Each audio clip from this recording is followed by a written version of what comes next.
Bonjour à tous, c'est Armo Sensei. Je vous résume la saison 2 intégralement de Chitara Tensei Slime d'Ataken afin de vous sentir prêt à commencer la saison 3 prévue pour le 5 avril. C'est parti.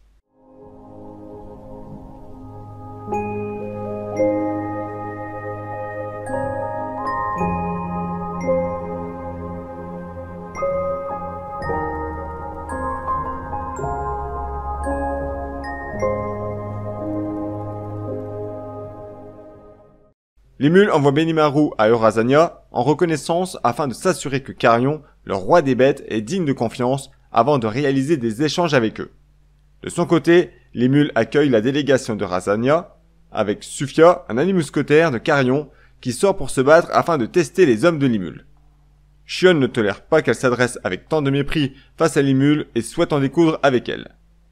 Limul lui laisse carte blanche tandis que Yomu se bat contre Grucius, un guerrier bête de Carion.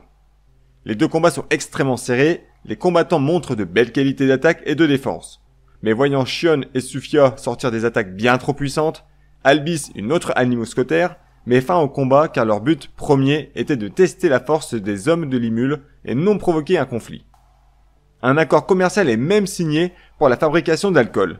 Sufia et Albis étant fans de l'alcool fabriqué par Tempest, elle lui propose un marché. Elle leur laisse un bout de terrain pour exploiter leurs fruits en échange de leur céder une partie de la production d'alcool. Limul accepte et confie les négociations à Koby, un fin négociateur. Albis et Sufia reprennent la route quelques jours plus tard, tandis que certains démons restent pour prendre des notes sur leur savoir-faire, comme Grucius par exemple. L'unité de Benimaru revient de son voyage à Eurasania, où ils ont pu constater leur avancée dans l'agriculture, avec des terrains à perte de vue. Limul se rend le lendemain au royaume des nains Dwargon pour rencontrer Gazer Dwargo. Il est accompagné de cavaliers gobelins, ainsi que de Gobuta, Gobuzo, Shuna, Shion, ainsi que Keijin et les trois frères nains. Ouais, ça fait quand même pas mal de monde. Cependant, seuls Limul, Shion et Shuna participent à l'entretien avec le roi Gazer. Ce dernier est impressionné par le fait que Limul se soit lié d'amitié avec deux rois démons, Milim et Carion. Toutefois, il le met en garde contre le royaume de Farmus. Selon lui, le roi est cupide et est capable des pires coups, surtout que l'empire de Limul est en train de croître à vue d'œil. Suite à leur entretien, Limul officialise au monde son amitié et son alliance avec le roi Gazer du royaume d'Wargon. On découvre aussi le roi démon Clayman qui profite d'une femme appelée Miolan pour l'utiliser à réaliser des missions pour lui, sans qu'elle ne puisse rien dire puisqu'il possède son cœur. À la place, elle a un cœur artificiel qu'il peut à tout moment exploser. Cette jeune Miolan fait la rencontre du groupe de Yomu. Étant très forte en magie, Yomu l'accepte dans son groupe. Après sa visite à Dwargon, Limul est retourné à Ingracia pour remettre le diplôme aux élèves qui ont tous réussi l'examen. Super, youpi. Pendant ce temps, Miolan qui visite Tempest avec Yomu relève toutes les avancées qu'ils ont par rapport à eux. Yomu ne se rend compte de rien, il la présente même à Grucius qui s'entraîne avec Gobuta. Le royaume de Farmus prépare une attaque surprise contre Tempest, en raison que les commerçants privilégient de plus en plus Tempest à leur détriment. Reim, un membre de l'église de l'Ouest, propose au roi de Farmus de soutenir leur attaque face au royaume de Tempest s'ils estiment que cette dernière porte atteinte à leur peuple. Autrement dit, est-ce que la présence de monstres est une atteinte à l'espèce humaine? Adieu. Évidemment, ceci n'est qu'un prétexte pour que l'église de l'Ouest se mêle à l'armée de Farmus pour éradiquer ensemble Tempest. Dorénavant pour le roi de Farmus, il s'agit d'une guerre sainte soutenue par l'église de l'Ouest. Ils envoient 3 humains, Shogo, Kirara et Kyoya, avec 100 hommes pour partir en éclaireur à Tempest. Souhait, l'un des espions de Limul, les a remarqués à temps. Il en tient aussitôt informé Benimaru, qui reçoit dans le même temps un appel d'Albis, l'une des animuscotaires que l'on a rencontrées au début. Elle leur demande d'accueillir les réfugiés de Razania, car une guerre est sur le point de commencer dans leur pays, face au roi démon Milim. Shogo, Kirara et Kyoya, les 3 humains, arrivent au centre de la ville de Tempest, où tout le monde s'active pour organiser une fête pour le retour de Limul. Évidemment, eux 3 sont ici pour mettre la pagaille dans la ville.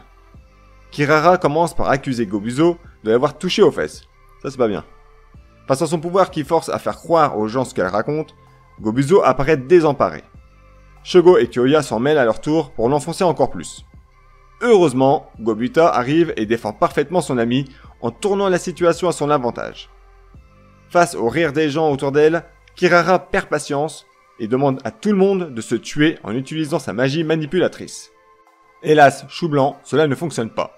Shuna, ayant assisté à la scène avec Shion, empêche sa magie d'opérer. De son côté, Mulan reçoit un appel du roi démon Clayman. Il lui demande de lancer le sort qui permet de brouiller toutes les communications au sein de la ville de Tempest si elle ne veut pas voir l'homme qu'elle aime se faire tuer, en l'occurrence Yomu. Ouais, l'amour ça va vite ici. Grucius arrive au même moment. Il remarque que Mulan agit étrangement. Il sait qu'elle est un démon et qu'elle est sous les ordres de Clayman. Yomu arrive à son tour et souhaite en apprendre davantage sur cette histoire.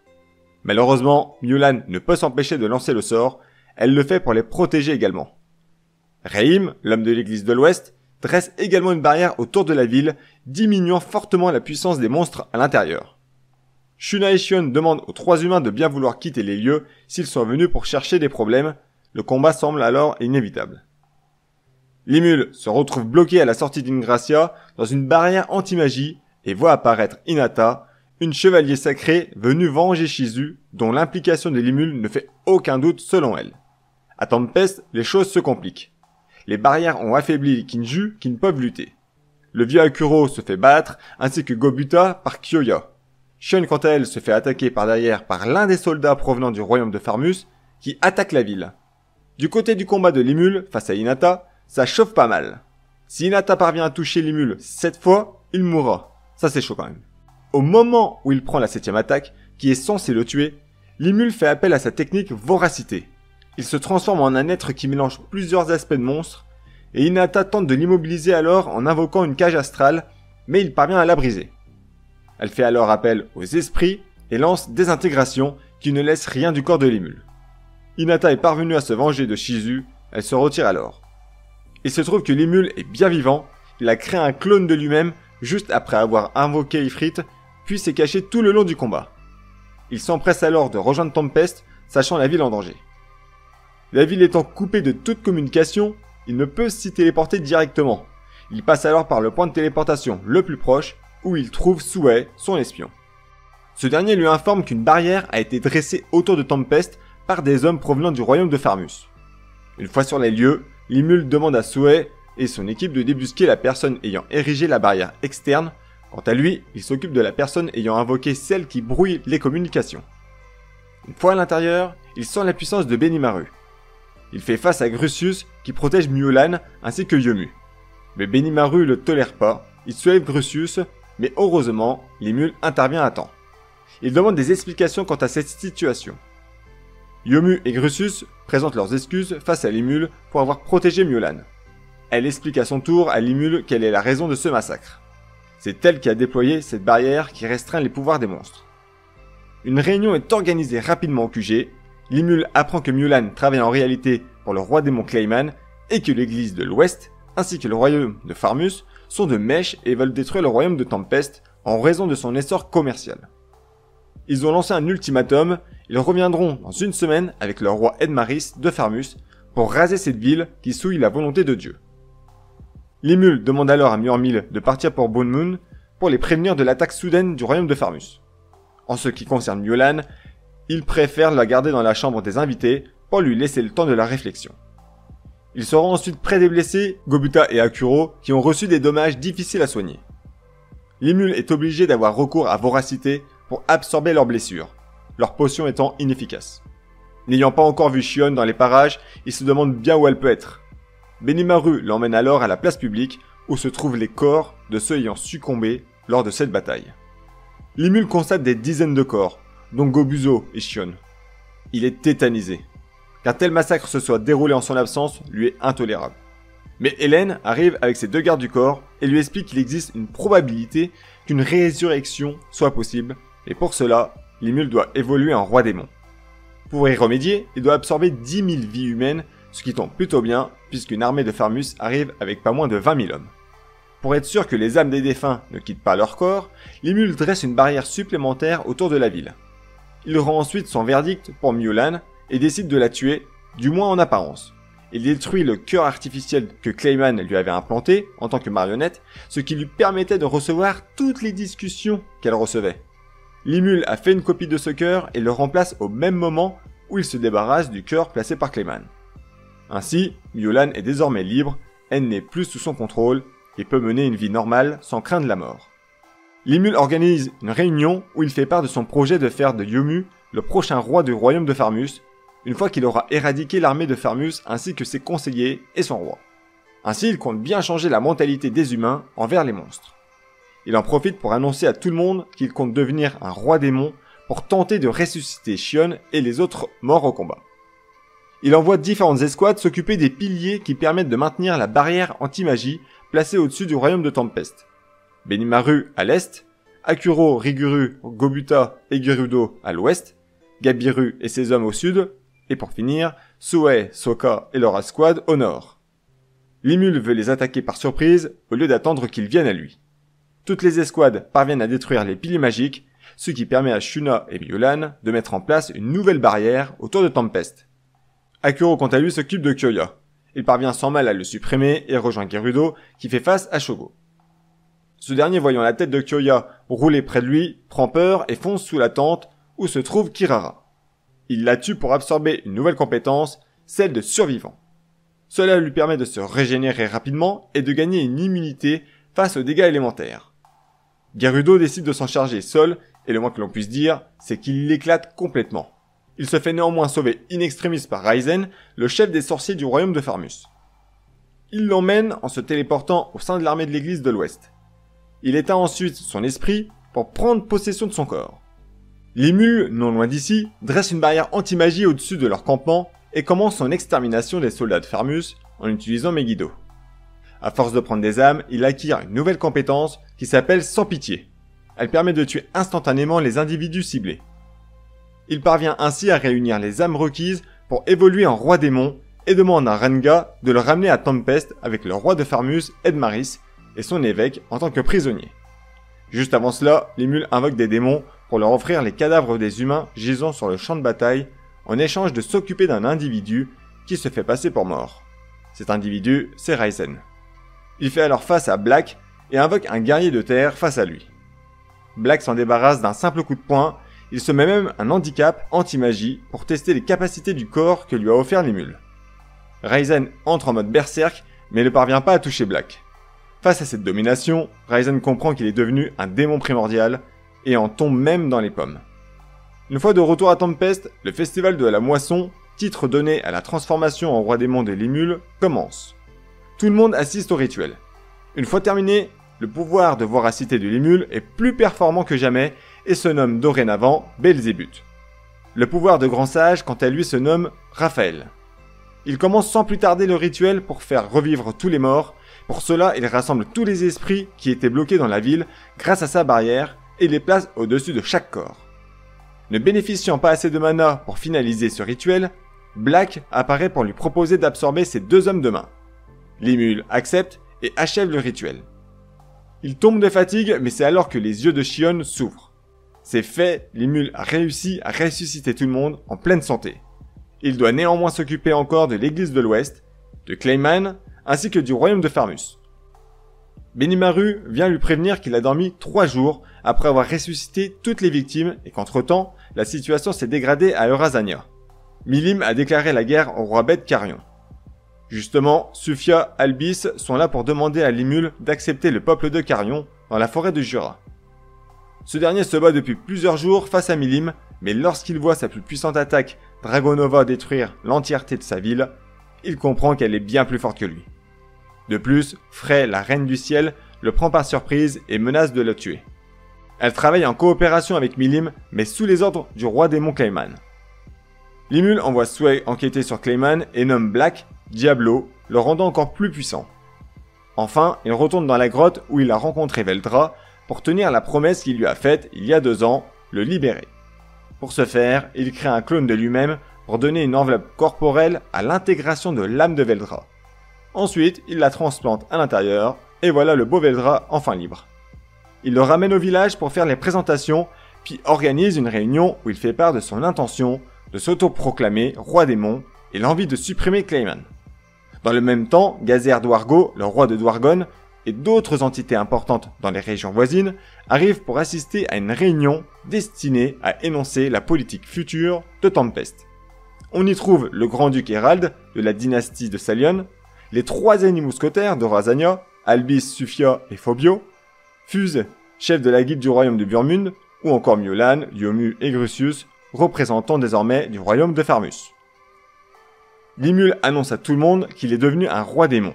Il présente aussi Veldra, qui est le dragon des ouragans, et raconte aussi qu'il a affronté Hinata Sakaguchi, chef des chevaliers sacrés et membre de l'église de l'Ouest. Elle porte une haine envers Limul qu'elle considère comme responsable de la mort de Shizu, son mentor. Les autres dirigeants présents à la réunion sont étonnés de cela car Sakaguchi est réputé pour être une chevalier droit qui n'hésite pas à venir en aide à son prochain. Dès lors, Limul garde dans un coin de sa tête qu'une personne a dû le vendre. Il pense indéniablement à Yuki Kagurazaka. Toutefois, Limul refuse d'attaquer l'église de l'Ouest tant qu'il reste tranquille. En parlant de Yuki, on le retrouve aux côtés du clown Laplace et une certaine femme nommée Kagali. Il se trouve qu'elle est l'ancien roi démon Kazarim qui a été vaincu par Léon Cromwell, un autre roi démon. Suite à cette défaite, son âme a été placée dans cet homoncule femme. Il est aussi le chef du groupe des clowns composé de Laplace, Footman et Tyr. Il semble qu'il soit sous les ordres de Yuki Kagurazaka, un transfuge tout comme Limul Tempest, c'est-à-dire un être provenant de la Terre. Laplace, qui était parti en repérage d'informations croustillantes pour Yuki au sujet de l'église de l'Ouest, rapporte qu'un homme très puissant l'a chassé d'un rayon rouge de sang. Il s'agit du roi démon Valentine, selon Kagali. Il se peut qu'il se fasse passer pour l'empereur de l'église alors qu'il n'est qu'un roi démon en réalité. Yuki préfère ne pas trop s'en approcher pour ne pas s'attirer ses foudres, mais Laplace a un plan à proposer. Pourquoi ne pas organiser un Walpurgis, une réunion qui rassemble les rois démons pour leur laisser le champ libre?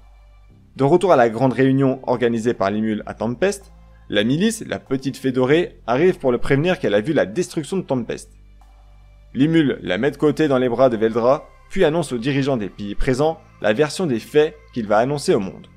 Le roi de Farmus a voulu envahir Tempest et il a été vaincu. Le conflit a provoqué le réveil de Veldra, le dragon des ouragans, qui a décimé l'armée de Farmus. Limul et le héros Yomu ont uni leurs forces pour le calmer en le vénérant en tant que dieu gardien.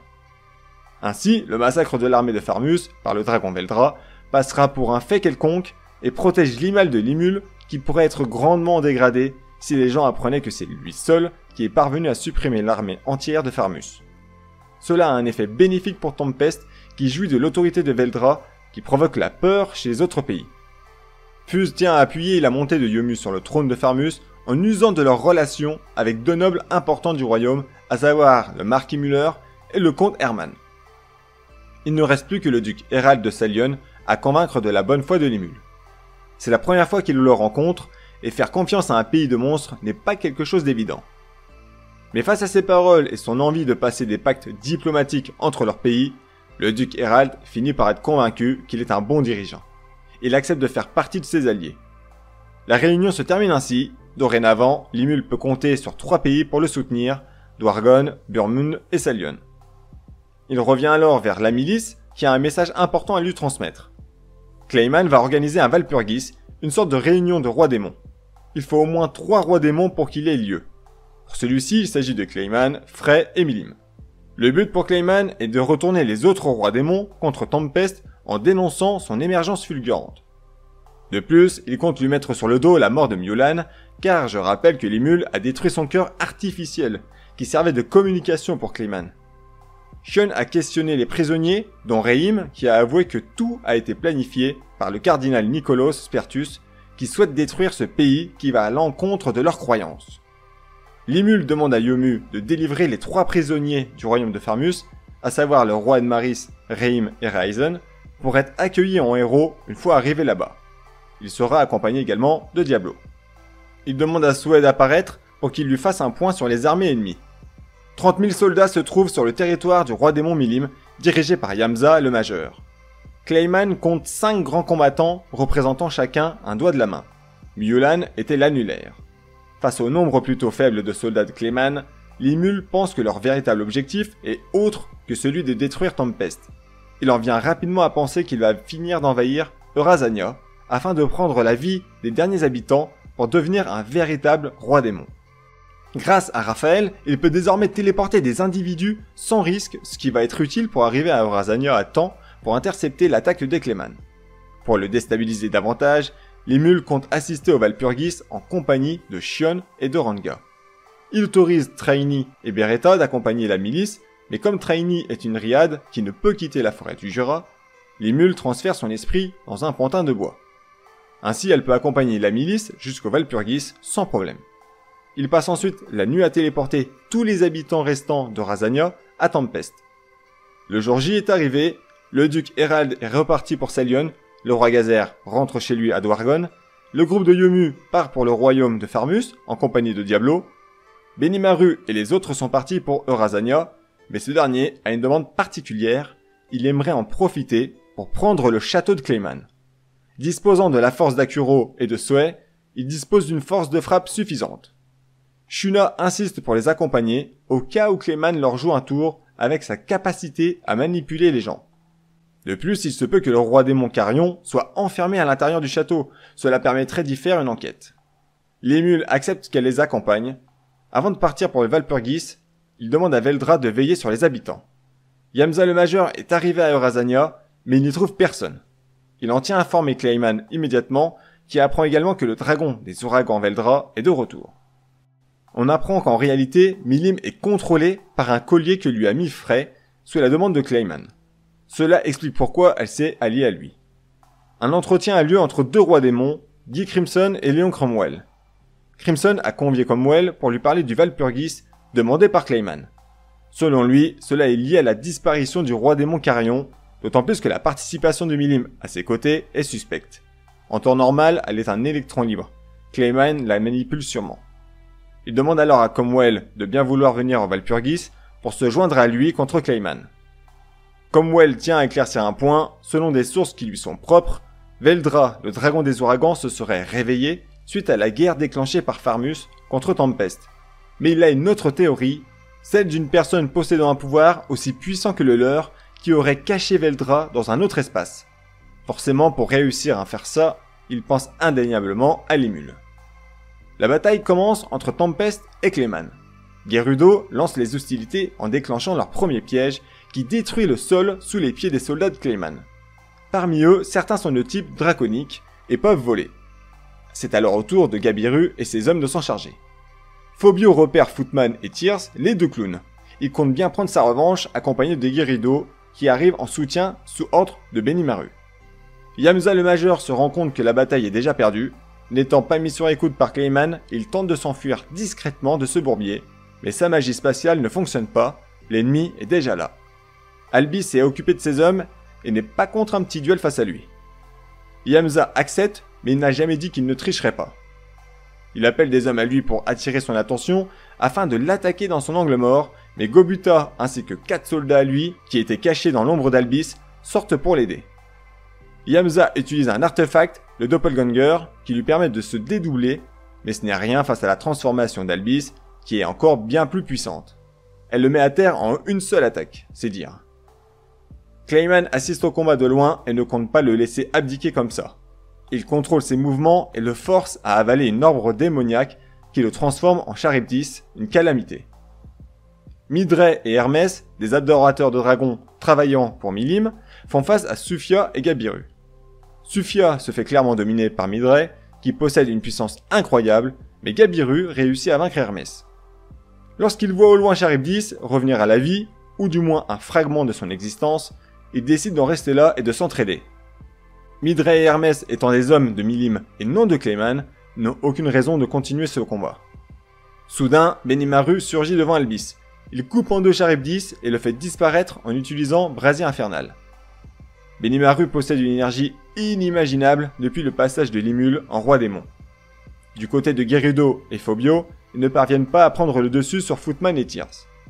Voyant la déroute totale de Clayman et la disparition de Charybdis, ils décident de s'éclipser. Adalman, l'index, fait face à Soe, Akuro et Shuna. Il est entouré d'un grand nombre de squelettes ainsi que d'un dragon et d'un chevalier revenu d'entre les morts. Akuro et Soe s'occupent de ses hommes de main, tandis que Shuna utilise sa magie sacrée pour venir à bout d'Adalman. Elle envoie tous les squelettes présents dans les cieux, les libérant définitivement. Adalman n'est pas mort pour autant, étant un prêtre de haut rang jadis, Adalman en a oublié qu'il pouvait lui aussi utiliser la magie sacrée, mais souhaite désormais croire au maître de Shuna, il veut le rencontrer à tout prix. Shuna accepte, mais pour le moment, faut-il encore qu'il leur montre le chemin jusqu'au château de Clayman. Il est temps pour Limul et les autres de s'activer pour se rendre au Walpurgis. Misery, une démone de Crimson, vient les chercher via une porte démoniaque. Tous les démons sont arrivés au banquet de Walpurgis. On a donc Guy Crimson, la milice, Milim, Dagruel le géant, Roy Valentine le vampire, Dino l'endormi, Frey la harpie, Clayman, Léon Cromwell et les mules. Clayman sort sa plaidoirie comme quoi les mules auraient tué sa fidèle assistante Miolan et qu'il se serait autoproclamé roi démon en ayant détruit l'armée de Fermus sous l'influence du roi démon Carion. Les mules prouvent qu'il en est rien et que lui-même a sacrifié Yamza pour faire renaître Charybdis. Face à ce constat, Guy Crimson demande à Clayman de ne pas les mêler à ses affaires et que s'il compte supprimer les mules, qu'il le fasse lui-même. Si jamais les mules parvient à le vaincre, il sera officiellement reconnu comme roi démon parmi les autres. Il crée alors une zone de combat pour qu'ils puissent s'affronter. Shion s'occupe de Clayman, Ranga quant à lui de la bête à 9 têtes, et enfin les mules de Milim. Étant en infériorité numérique, Limul demande à Beretta de venir, il l'envoie aider Shion, tandis que de son côté, il cherche un moyen de réveiller Milim de l'emprise de Clayman. Au moment où Milim vient pour le frapper, Veldra apparaît et encaisse le coup sur la tête. Serait-ce la carte maîtresse de Limul qui vient d'apparaître? Veldra s'occupe alors de Milim et Shion vient à bout facilement de Clayman malgré sa transformation. Il s'avère n'être qu'un fin manipulateur mais très mauvais en combat singulier. Il demande alors à Milim de l'aider en utilisant sa plus puissante explosion pour tuer tout le monde présent dans la sphère de combat, et cette dernière surprend tout le monde en réfutant les ordres de Clayman. Elle a joué la comédie durant tout ce temps, Frey également n'a jamais été de son côté et a falsifié son rapport sur la mort de Carion qui est bien en vie. Il dévoile son visage en retirant le masque de lion. Il apprend par la même occasion que Milim a détruit entièrement son pays alors qu'elle jouait la comédie. Heureusement, les mules le rassurent qu'il a volé tout l'argent de Clayman et qu'il compte bien l'aider à rebâtir son pays. C'est la fin pour Clayman, il est seul et Shion finit par lui couper les membres. Il s'est fait avoir sur toute la ligne, il s'est fait manipuler par Yuki Kagurazaka qui lui a promis de ressusciter le roi démon Kazarim s'il suivait ses ordres. Dans un dernier espoir, Clayman utilise l'ensemble des âmes stockées en lui pour obtenir plus de puissance. Limul absorbe Clayman avec Belzébuth. C'est la fin du combat et la réunion peut reprendre, on en a fini avec Clayman. Frey et Carion en profitent pour se retirer du titre de roi démon afin de se mettre au service de Milim. Dorénavant, ils ne sont plus que 8 rois démons. Crimson demande à Limul de leur trouver un nouveau nom. Il réfléchit quelques secondes et pond Octogramme, les 8 rois démons étoiles. Le vrai roi démon, Valentine Luminus, s'est fait passer pour un serviteur. Veldra et Milim ont capoté sa couverture, alors elle n'a d'autre choix que de révéler sa véritable identité. Elle demande à Roy, l'un de ses hommes, de retourner au château maintenant que sa couverture est grillée. Et justement, au château de Valentine Luminus, il se passe des choses. Le clown Laplace est présent pour découvrir qui est le véritable empereur, mais il tombe sur Sakaguchi Hinata, la femme épéiste chevalier.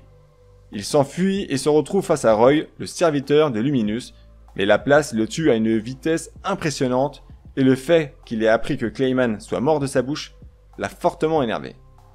Le Walpurgis étant désormais terminé, Limul rentre chez lui, attendant les prochaines aventures de la saison 3.